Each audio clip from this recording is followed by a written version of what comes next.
Hi everyone, Emily here from Emily's Excellent Epics, and today's December 10th, and today I have for you yet another book in my countdown of the top 25 books that I have read in 2025.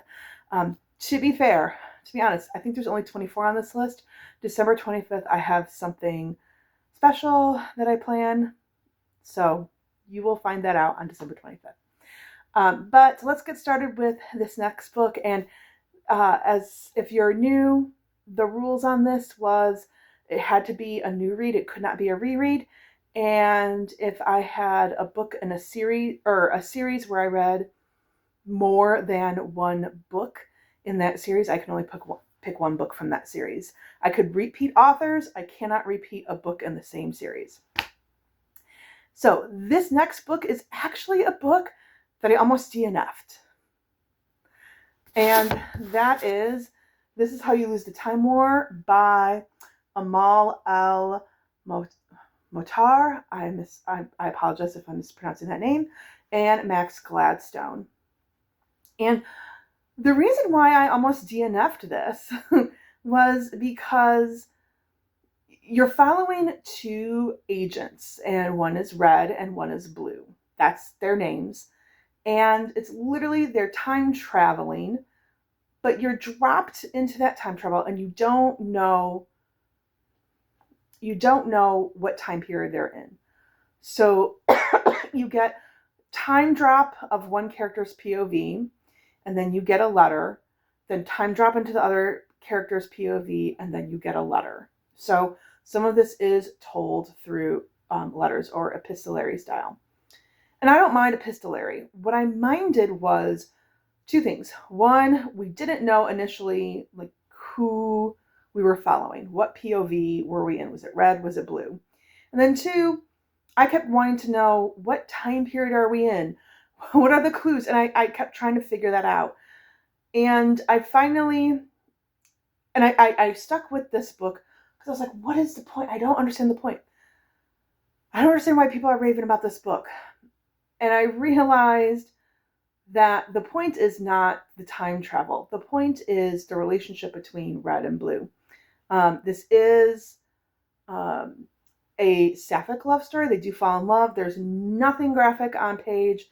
It is a love story, though. But what I loved about this book was just the prose was beautiful. They know how to weave a story and create beautiful prose. And the fact that it's two separate authors doing that, I don't know how they did that so seamlessly and so beautifully. Excuse me, I'm sorry. It's cold out and I have asthma.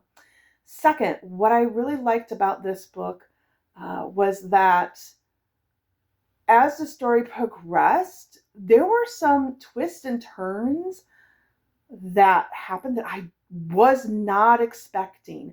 And things were there in the storyline at the beginning that kind of clued us into that a little bit, but it was so out of the blue that I did not expect that. And usually I don't gravitate toward books where there's going to be a twist simply because I usually can figure out the twist. And people are like, "Oh my gosh, I was so shocked." No, I wasn't. Like, thrillers aren't my thing because I usually can figure out the twist. This one I could not.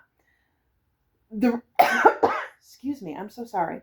Like I said, I originally was planning on DNFing this book, and the reason why I kept reading it was because I needed it to fulfill. I was planning on reading this to fulfill a prompt for the hardest reading challenge you'll ever do, and I'm glad that I kept reading it because it went from being a 2-star read to a 4.5 star read. It's not a fully 5-star because, again, I admit it, I wanted some orientation of to where am I, as far as time-wise, when we're going back and forth, I wanted some orientation for that. And I wanted to know what POV I was in. Like, you have to read a page or and a half or so sometimes to figure out who you're following. So that's why I would not give it a full 5 stars. But I'm glad I continued reading because it definitely moved up on the star ratings. So for today, If you're not sure what to leave in the comments down below, and like I said, please comment. Those comments do help channels grow. And mine, we're a small but mighty channel, and I would love to gain more traction. So if you're not sure what to comment down below, first of all, do you like time travel books? If you're not, do you like multiple point of view type books? And if you don't want to answer those questions, but you want to show your appreciation, leave a bird emoji down below since we've got 2 birds on the cover. Thanks for watching and have a wonderful evening. Bye.